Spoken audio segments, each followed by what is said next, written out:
So, welcome everybody. Rhonda Boyle here, and I am excited for this edition of Coach Hacks. I can tell you truthfully that I ordered it special for myself, and I have all the evidence of that I'm going to report on in just a minute. I'm super excited about my guest today, Kathy Goughenour. Let me just tell you a little bit about her. She worked as a professional virtual assistant for 15 years, helping over 100 clients increase their bottom line.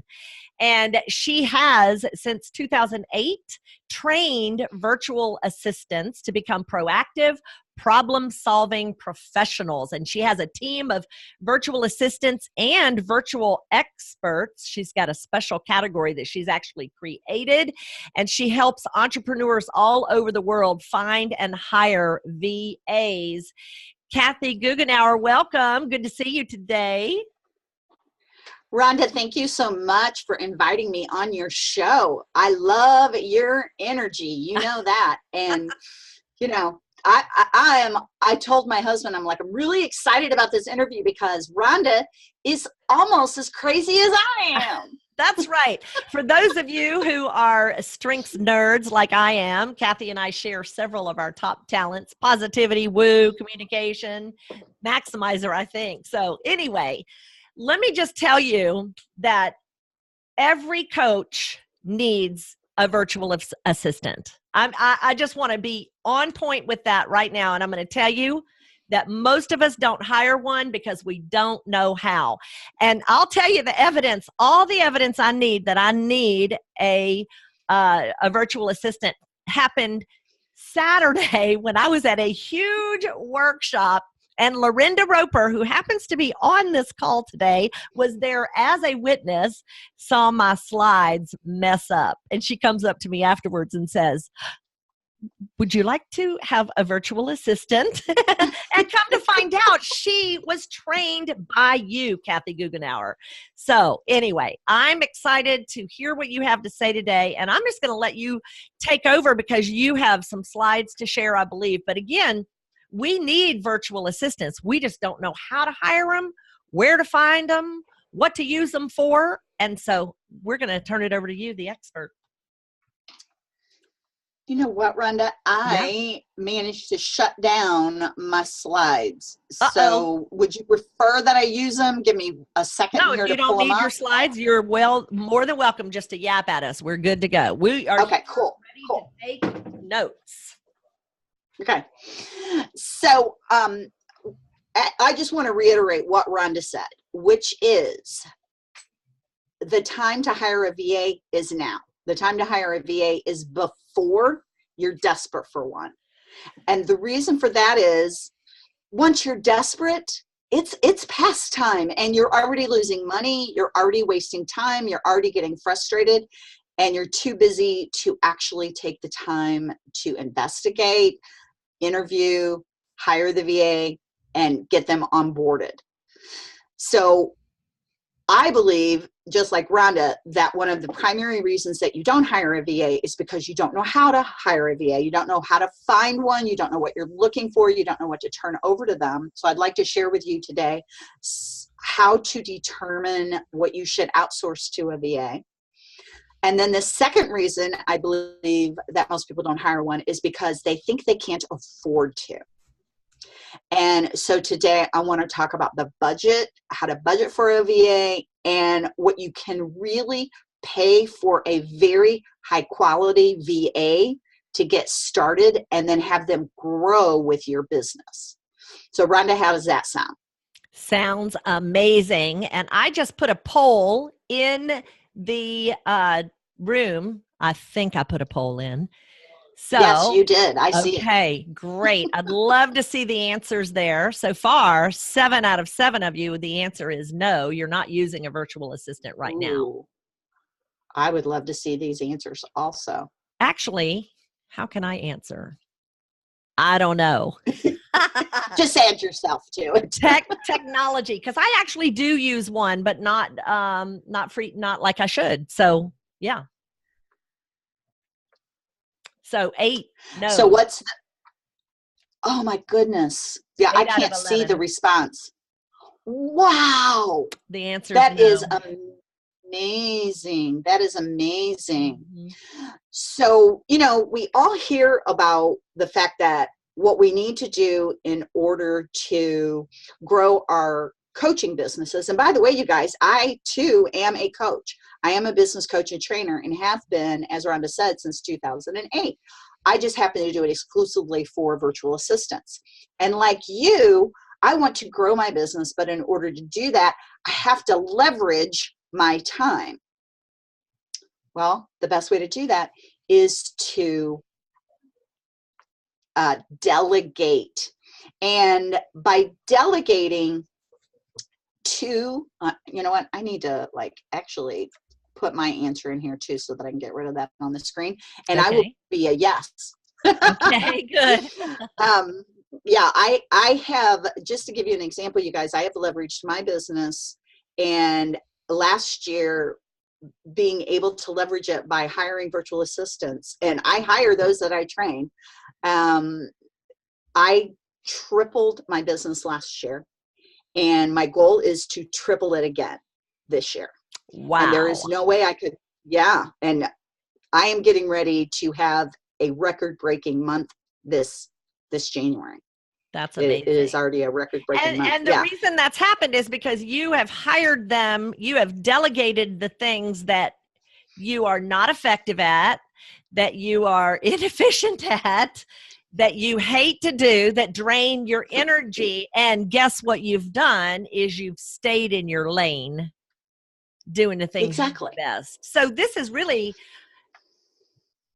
in order to, no, I'm not training to be a VA, Ruth O'Neill is asking. No, we're talking about virtual assistants and why every coach out there needs one and the ways that we can use one. Now, by the way, I do want to just make sure everybody does notice the lovely tiara and pajamas that you have. You've got it It going. is my brand. It is my brand. I live and work in my PJs. And I just happened to go on Facebook Live one day with a tiara on, and ever since then, everybody's like, where's your tiara? So now I just wear one every day. That's fun. So let's talk a little bit about Mhm. how to identify those best tasks to get off your plate. So first of Perfect. all, when I say get off your plate, I mean that 100%. If you hire somebody who cannot take it over completely and remove that task from you, where you don't even have to remember to do it because they have it on their calendar now, they take ownership of it now, you do not have the right level of a VA for you. Rhonda, you have something to say about that? Well, I'm just realizing that how we are gifted, how our talents are gifted naturally, how we are gifted. Somebody with responsibility and deliberative and relator right now is about to come out of their skin because they can't imagine giving over someone something that they would then forget about. It just wouldn't be a natural thing. So I think that building trust is going to be a super important thing when looking for a Absolutely, virtual Rhonda. I assistant. agree. Mhm. So let's talk about that for a minute. Let me give Okay. you a specific example of how I have delegated something that is an ongoing thing that was a pain in my side that I no longer have to think about. But yes, I did. Even though I trained the VA myself, I did build that trust before I turned it over completely. Okay. Mhm. Mhm. So the example is my monthly newsletter that goes out. Okay. Okay. I don't know what it was about that thing. I just could not. I hated doing it. I hated putting it together. I hated doing all of that stuff. So I turned it over to a VA. And what I asked her to do in the beginning was I told her when I wanted it to go out every month. I wanted it to go out the second Thursday of every month. How I wanted her to gather the articles. I actually wanted her to have VAs write the articles. I wanted her to put together the content, the editorial calendar, to have all of that up to date. And I asked her for the first month to put it all together a week before it needed to go out, send it to me, let me review it, give her feedback on it. And then once I did that, she made the changes. I looked at it one final time, and then she distributed it. Okay, now that was 2 years ago. And now because I trust her, because we did that for several months, all she does is she sends me 2 days before, 48 hours before it's going to go out, she sends me what it's going to look like. I take a quick look at it, 5 minutes, send her an email, great to go, and it is distributed. So you still keep your fingers on it a little bit. Mm-hmm. Just that one little touch point. Yes. One little touch point. But yes. Here's what's important is you did the work 2 years ago, and the newsletter's been going out regularly ever since. And that's a very important point, is in some sense you have to train your VA. And in another sense, and this is really even more true, the VA has to train you. That is exactly right, Rhonda. You're absolutely right. It's a mutual, I call it a partnership. Yes. When you have a high quality virtual assistant of this caliber, it's a partnership, and you're onboarding your VA is onboarding you, and together you guys are going to have a really incredible business partnership. And that brings me to one of the points I want to be sure to make today, which is when you're looking for a VA, you should be looking for a VA that you can work with long term. Now, can you hire them for short-term projects? Sure. But what if you have, like, for example, there are people who do telesummits 1 a year. If you hire a telesummit VA and all she does for you is a telesummit, I shouldn't say all, because if you guys have ever done a telesummit, it's a lot of work. But if what she does for you is run that telesummit, yes, that's all she's working on. So she's not doing something for you necessarily every month, but she knows you inside out. She knows your brand. She knows how you like to work, how, because you guys have worked together, worked all of those little rough edges out. And there's a VA that's in my program who has done telesummits for, I think, 5 years, and every year she's done them for the same people. So she really knows how to run them for those people, and it's really, a lot easier and faster. That's the beauty to staying long-term with a VA.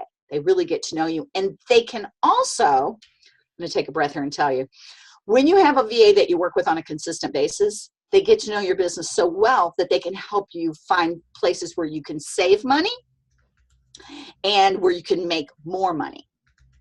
May I give you 2 examples of that, Rhonda? Yes, please. So I have a VA, her name is Lori Dennison. She runs Kajabi for me. One of the things that I am really bad at is tech. Tech is my nemesis.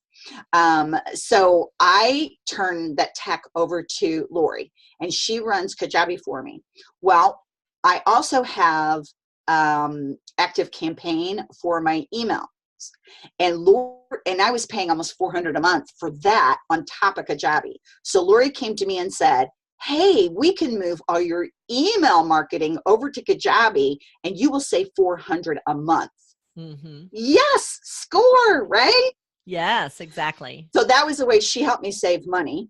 And then she helps me make more money because she keeps coming up with great ideas on how to give different offers to people to buy my training program. For example, I have the lowest prices if you pay in full. And she said, hey, people are getting ready to have get tax refunds.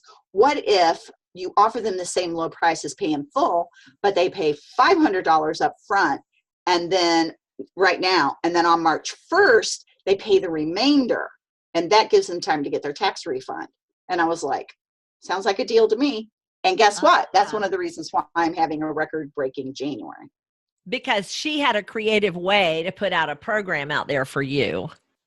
Yes. Okay. Yeah. It is interesting because when you get somebody else's eyes on your business, first of all, as we've already suggested, it's a very risky feeling thing to do.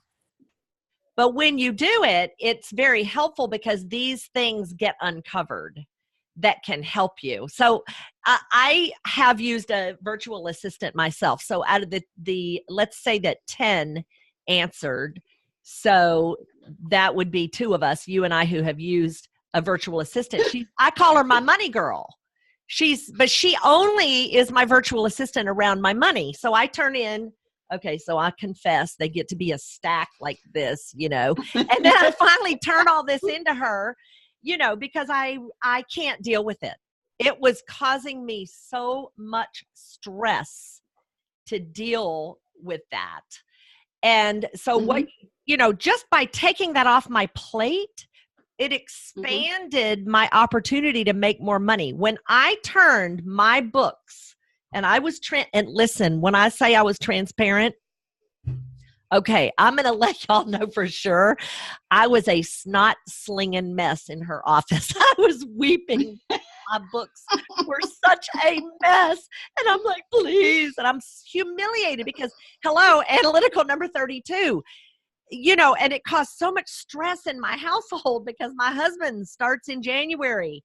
Give me your books. Give me your books, And I couldn't get it pulled together it was a mess. And so when I took that over for her, I earned my income that year gross was 4 times what it was the year before. Wow. Just by turning this energy draining, sucky thing and getting it off of my plate. Yes, Jeff, analytical 32. Yeah.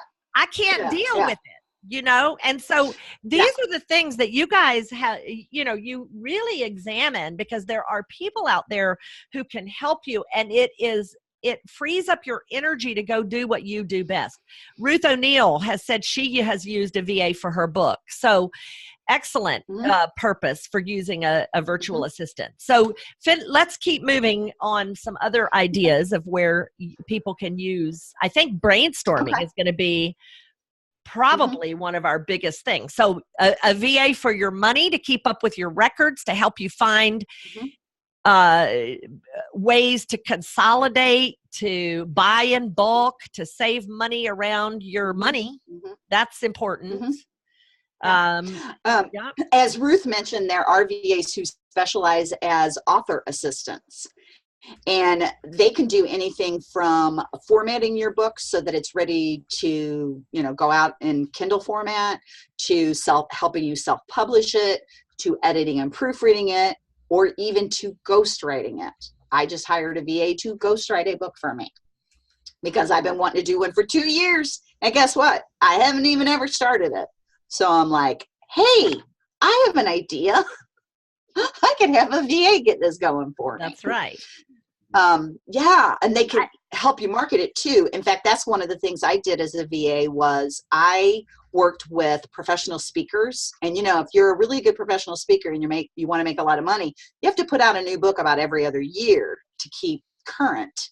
Wow. And so I would help them self-publish, edit, proof, and then market those books. What other marketing things? So we can market our book. What else can a VA market for us? They can do social media marketing. They can do, it could be Facebook, any of the social media, Instagram, Pinterest, LinkedIn, wherever you want to market, they can market for you. They can do something as minor as creating the memes for you and publishing those for you. They can create the memes and you can publish them, any combination of what works best for you. And Rhonda, like you said, you start out by building that trust and then you turn over more and more things to them. For example, I've built a trust with my current social media marketer. He started out creating memes. Now he's to the point where he's basically running my closed group of 1,000 people. Because he announces new people, welcomes new people, keeps the conversation going, posts memes there, and things like that. And I don't have to worry about it so much. Okay. Great. Yeah. So pretty much anything you can think of, there's a VA who specializes in, especially if it's a techie thing. And then you want to make sure that you get somebody who's techie and who hopefully has already done what you want. Okay. Any new systems that come out, I'm immediately looking for what VA wants to start learning this, because you guys know how fast new systems come out. Yeah, it's kind of crazy. Sure. Yeah. So shall we move into talking about budgeting for a VA? I think that would be great. Let's talk about budgeting. Okay. So, there are a wide variety of VAs that you can hire.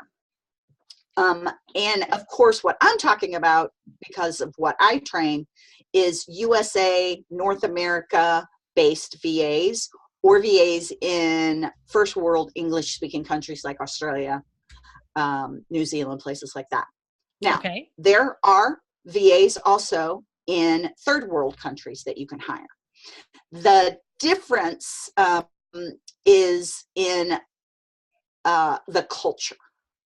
Okay. Mm-hmm. VAs that are not North America based, they have, like, for example, Philippine, Yes. they have a different culture than we have. Right. And they are raised to be very, very kind, very giving, never give their own opinion. And so as a result, when you work with them, you have to be extremely explicit on what you want done, because they will not color outside the lines. Let me put it that way. So yeah, Rhonda. Well, I was just going to say, you're reminding me of experiences that I've had where I've hired people from the Philippines, from South Africa. I had a VA working with my blog on South Africa for a little bit. And we're talking very inexpensive. Like, you can get it for $5 when you go on, an hour. $5 an hour, $20 an hour, $8 an hour. And I just want y'all to understand this experience. Okay. I didn't know any better. So people are like, you want to hire somebody from Upwork or out, offshore. So I hired a girl from the Philippines for $8 an hour. It took us 120 days on the project and cost me $2,000. When I had a VA who knew Kajabi, it was all that. It was a similar project, took about 3 days and was $500. And Rhonda, thank you so much for sharing that example. Yeah, because if you don't know what you're doing. The hourly rate is not as important as how much work they can get done. Yes. So, for example, that was a really great example. Thank you for sharing that. And that is what you'll find across the board.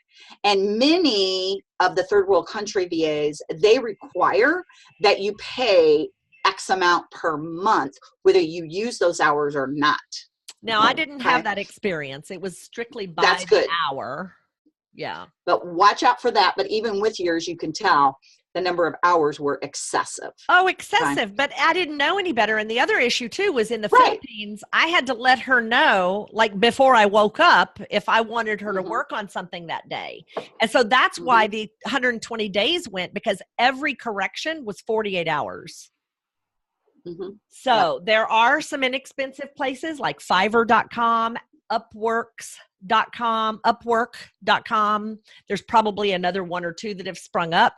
I just wanted to put that word of caution out there, because where you think you might be saving money, you may not be saving money. And I'm a witness here.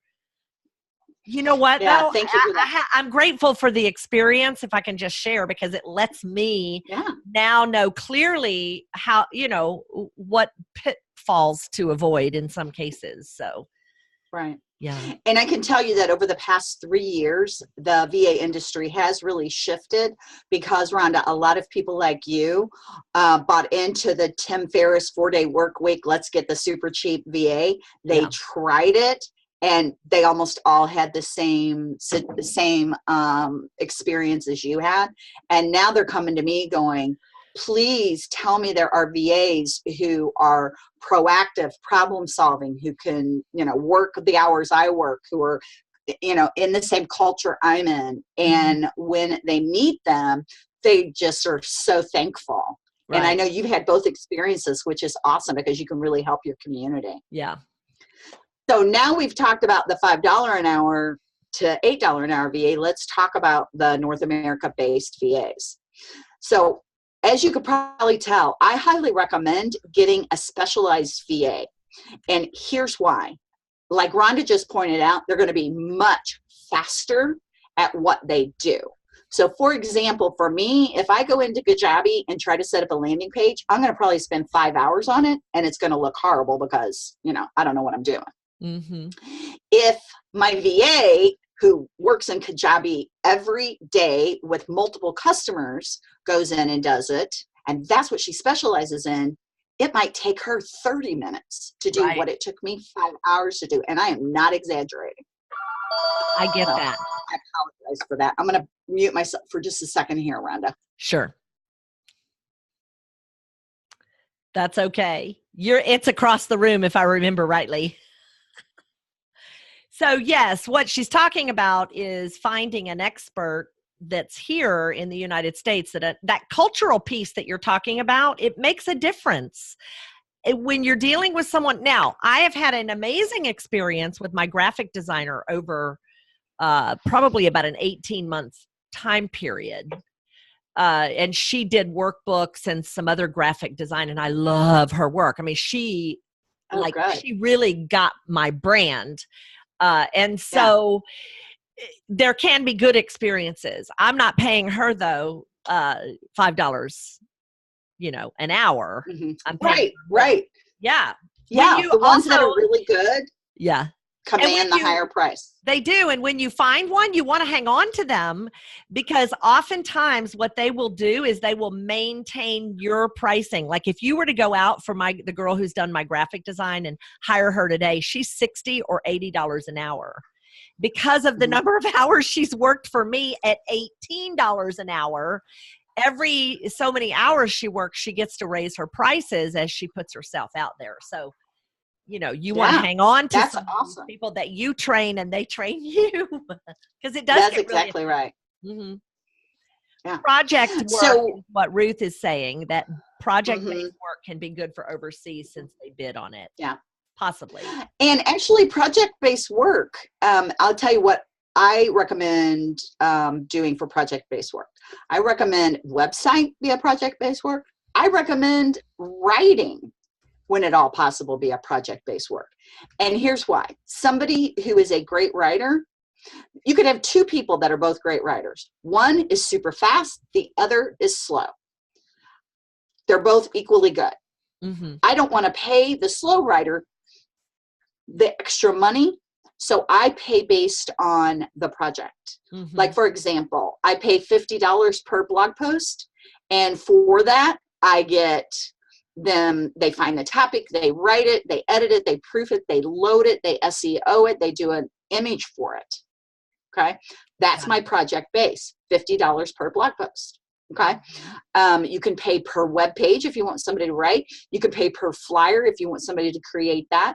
But anything like that, I highly recommend, where it could be questionable on how fast or slow somebody's going to be, even if they're an expert, do a project base. Now, there are a lot of things that you cannot do project base for. So how do you budget for that?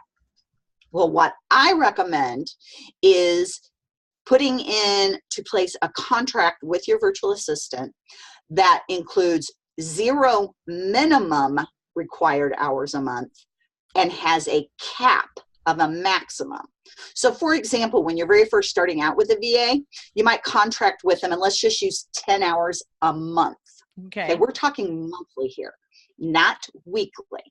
Because when you're first starting out with a VA, you want to give them some work to do, whether it's a project or an hourly rate.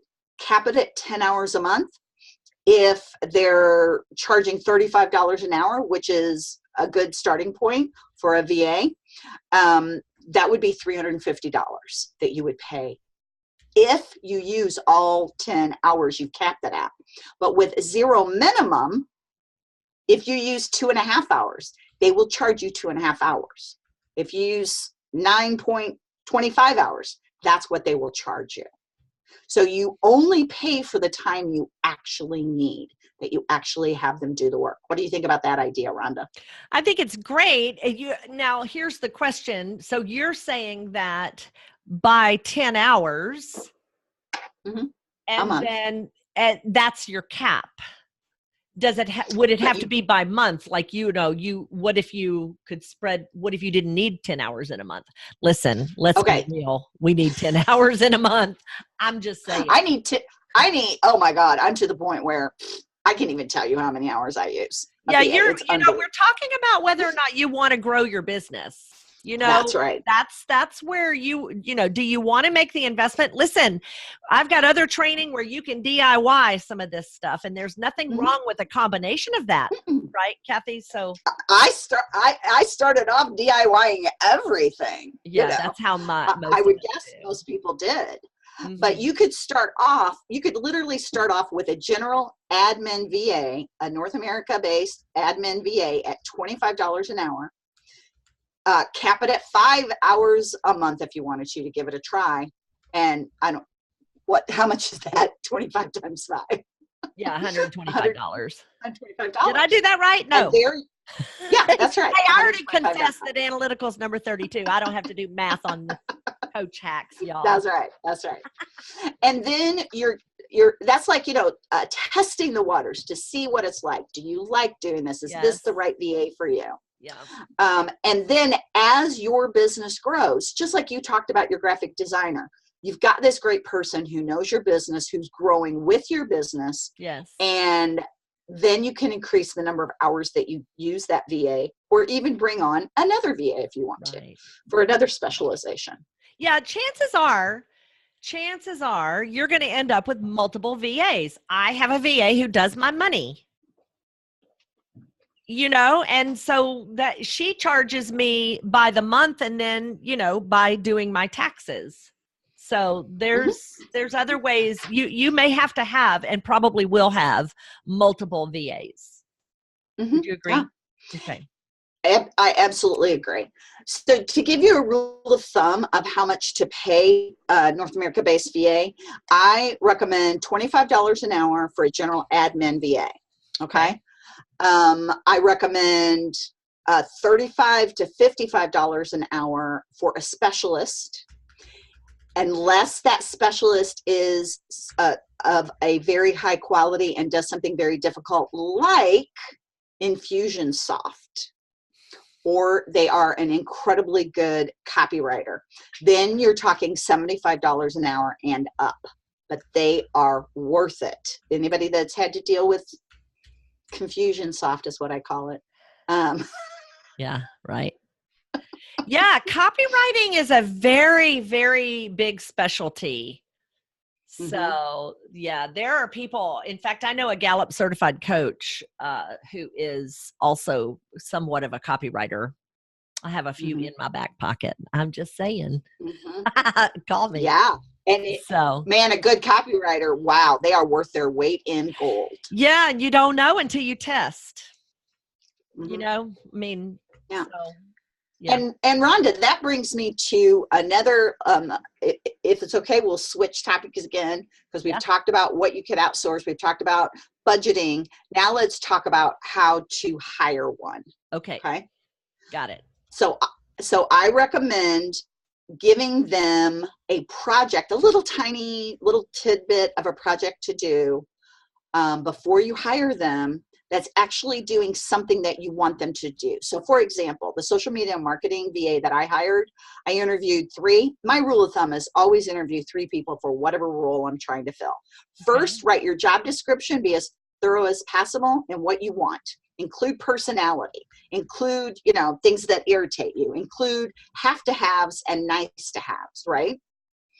Then reach out to people like me who have a network of VAs that we can refer you to people like Rhonda who have a network of people that she can refer you to. And find 3 based on that job description that you would like to interview. Interview them. And it is, because they are not going to be your employee, they're going to be your 1099 contractor. This should not be the kind of interview that you normally have when you're hiring an employee. This is let's see if we're a good fit, right? If you find that the VA is not willing to speak up and partner with you and, voice their opinions on the call, they might not be the right VA for you, unless that's what you want. If that's what you want, more of a general admin VA who is going to take instructions from you and do the work, that's fine. This, do that's that, what you're take care for. of this. That would be the general admin. And I think that's a really good place to start. Could be a really good place. It is. It's a great place to start. But I also like what you're talking about, a project, a special project. It could be anything. It could be a research project. It could be a research. Finding your mirror clients or so forth. Yeah, have them actually do what you're going to hire them for. Even if it's general admin, what are you going to hire them for? Are you going to hire them to, like I have a general admin VA who takes all of my Zoom recordings from the cloud and puts them where they need to go. Okay. So before I hired her, I showed her a little bit of how to do it, had her do it, found out how many questions she was going to ask. She was great. She didn't ask multiple questions over and over again. There, you're hired. The social media marketing VA, I interviewed 3 of them. I gave them all 3 the exact same task. Here's an inspirational quote. Here's my logo and brand. Create a meme for me. Okay. I got 3 extremely different memes. One was spot on. One was so far away it was ridiculous, and one was kind of in the middle. Well, obviously I hired the one that was spot on. Right. Yeah, that's exactly where I started, was with memes for social media. I had because you know that I'm a strengths nerd. So I had a quote for each of the talents. And if you guys are out there and you want to go to Facebook and look up my business page, which is Rhonda Boyle, and just go look at the photos, I probably have 70 or 150. I don't even know how many, but that's how it started. It started with a quote, and she gave me a variety of them, and I let her use her creativity and loved them all. So yeah. That's good.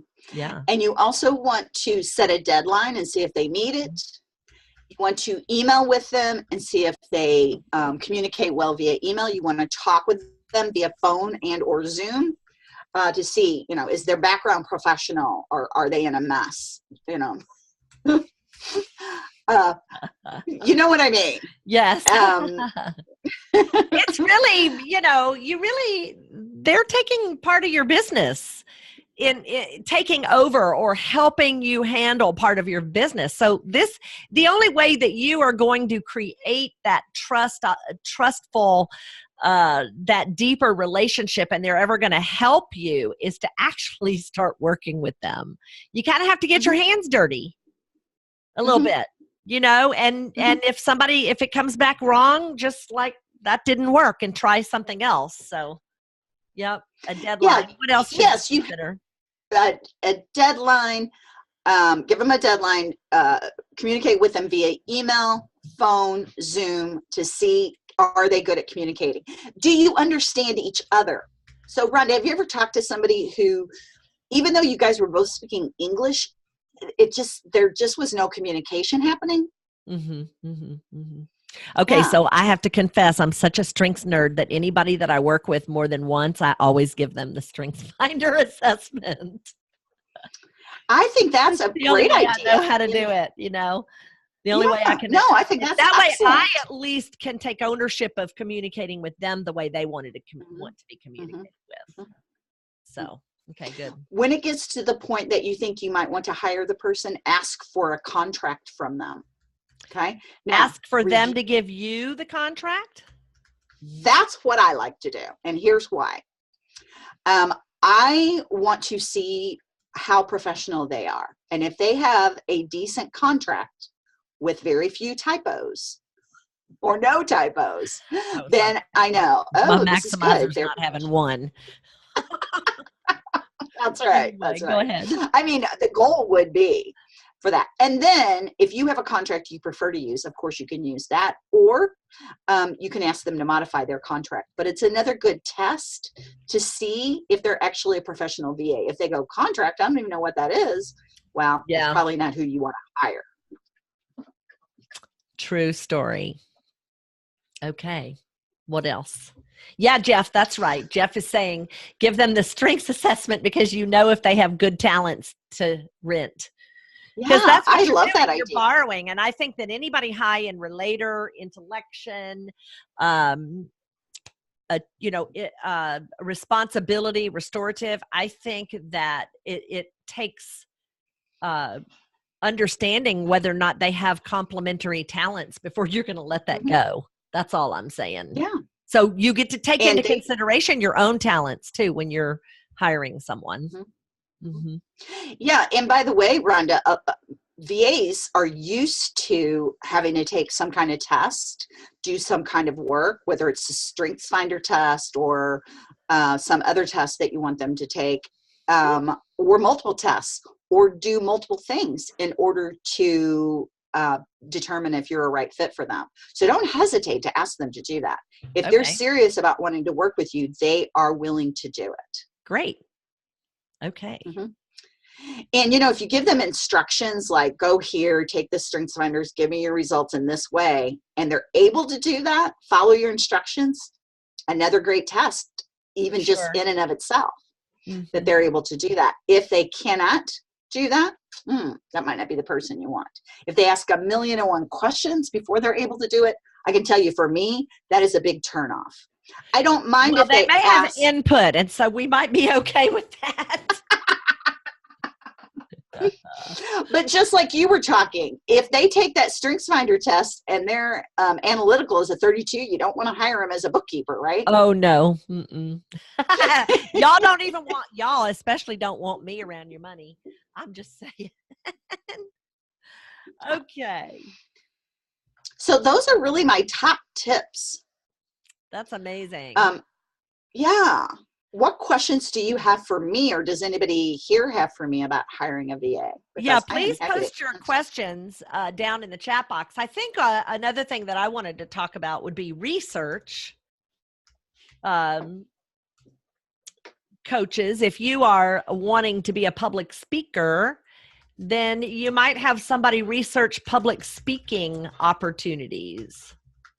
If you really like to work with large teams or with large organizations, you might want to have them research companies and departments or so forth, or where are they located, or find out the HR managers of these 15 companies, or there's just lots of different ways that you can, there are research resources. They have to be able to use those, though. Be familiar. And Rhonda, by the way, I actually did all of those things as a VA for professional speakers.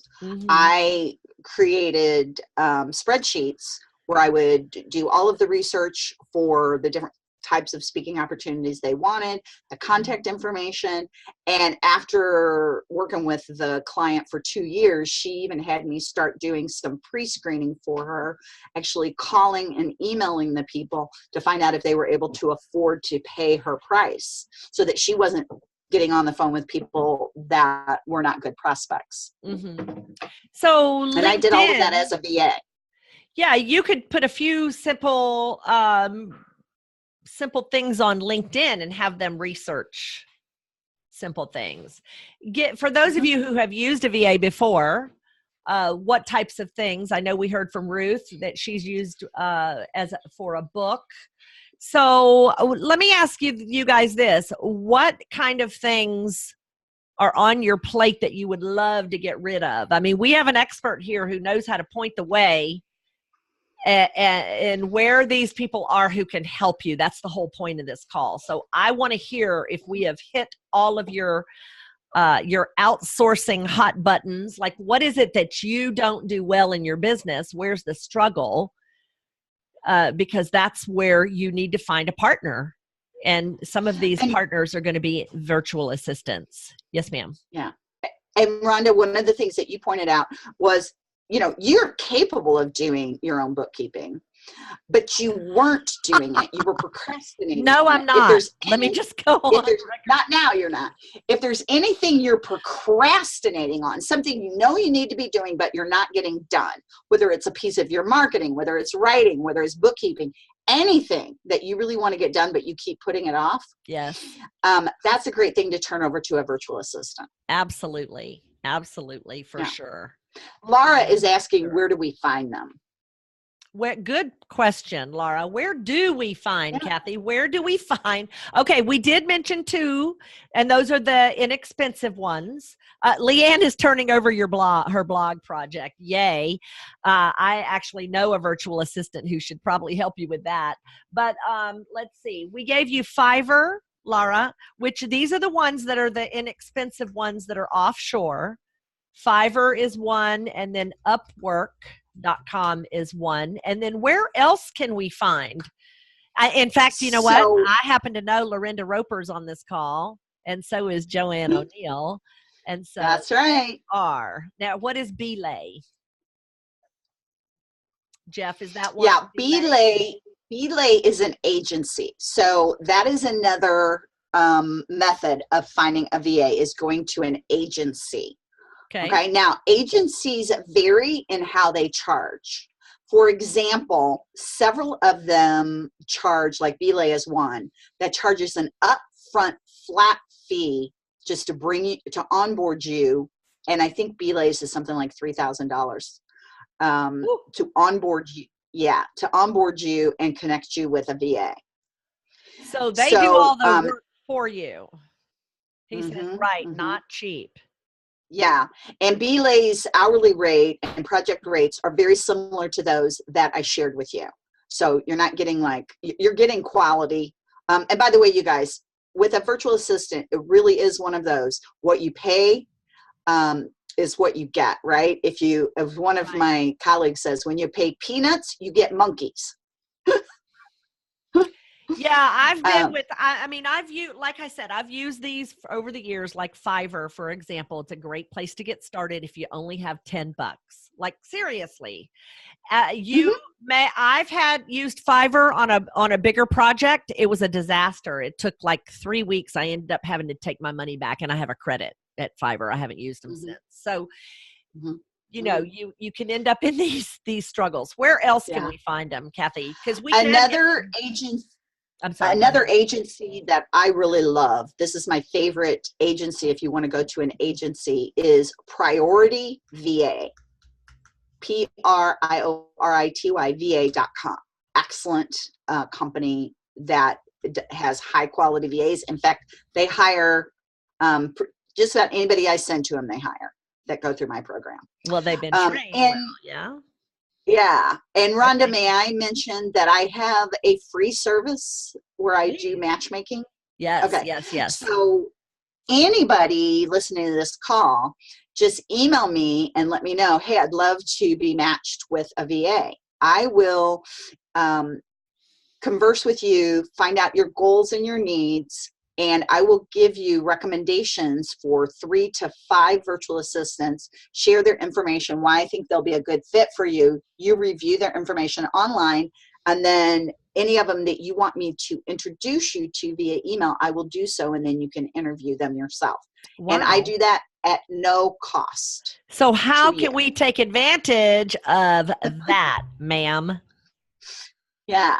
So email me, Kathy, Kathy, at expert, EXPERT, VA, as in virtual assistant, training, TRAINING.com.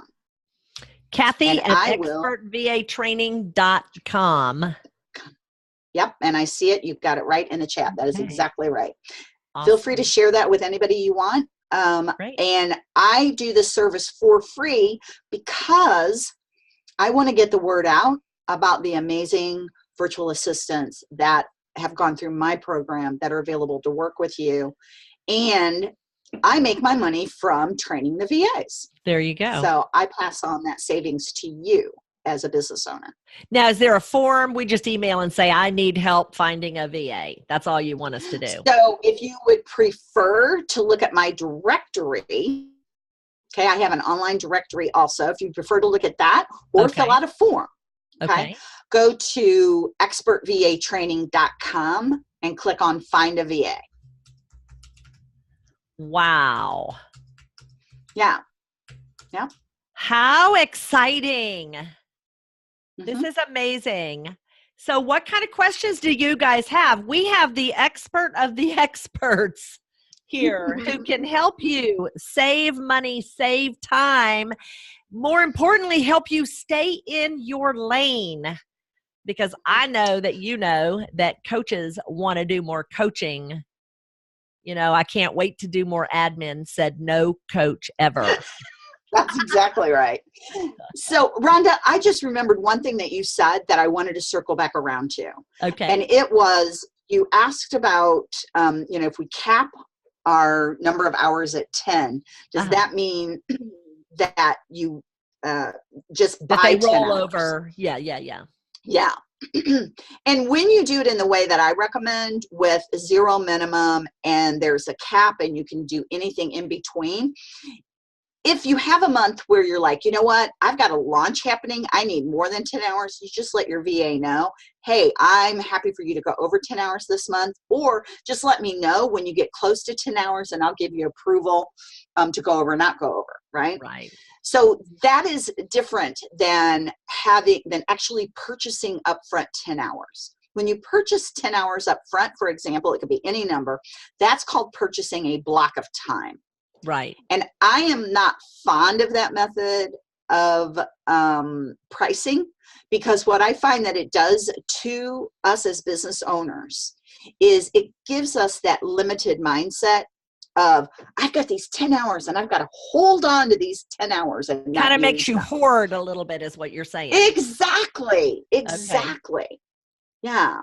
So I don't think it's the way to go. Instead, if you want to pay a flat rate, do a project price. Yes. I like that. I like that idea, the project price, because it kind of it gives everybody the opportunity to budget. And then you don't feel like you're paying for somebody who's slow or who needs more training, or, that was the whole thing. When I hired the girl who was offshore, I had no way to evaluate whether or not she needed more training.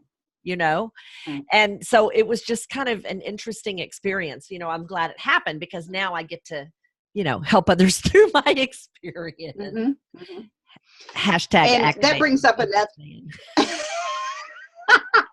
That brings up another topic, which is, if you talk with a VA and they tell you, yes, I am learning Kajabi, for example, I am learning whatever it is, I'm new to it, I will give you a discounted price as I learn, if you don't mind allowing me to learn as we go.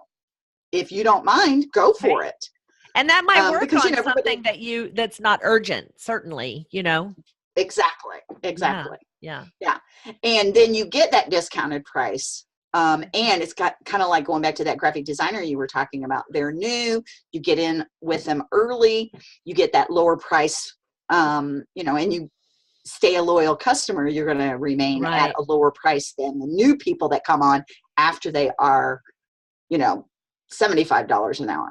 Yeah. And the other thing too, I think, if I can just mention from a budgeting standpoint, is you probably need to plan on extra the first time you use a VA, because it does take time if you're going to go by the hour. If you're going to hire by the hour, this is why by the project is probably best when you're starting out. But if you hire by the hour, it takes extra time for y'all to get to know one another. So you have to be willing to make that investment in your VA to establish the relationship. Because I remember when I first started working with the graphic girl, I had to make corrections. Like, oh, I kind of don't like that. Or can you, this isn't my style. This is not really, I'm not liking that. Well, it got to the point after 18 months of working with her where there was no question. I accepted nearly everything that she sent me, because she knew who I was. And that's when you start to get that efficiency in your ROI, returning back in it's because you're training one another. So I can't make that point enough, that your first time using a VA is just you're going to have that trial of error of trying to figure out how to do that. So be patient, be with that. And so, And that's why you want to take the time to find somebody that hopefully you can stay together long term, so you don't have that onboarding, getting to know each other, pain up front. Right. Over and over and over again. Exactly. Well, Kathy, I cannot thank you enough. I mean, we've had great conversation here. As I said at the beginning, I think every coach needs a VA. Most of us don't hire one because we don't know how to. And you really have offered us some great insight here today on, how to hire, what to expect, where to go. And for that, I am so grateful for your time today. Thank you so much.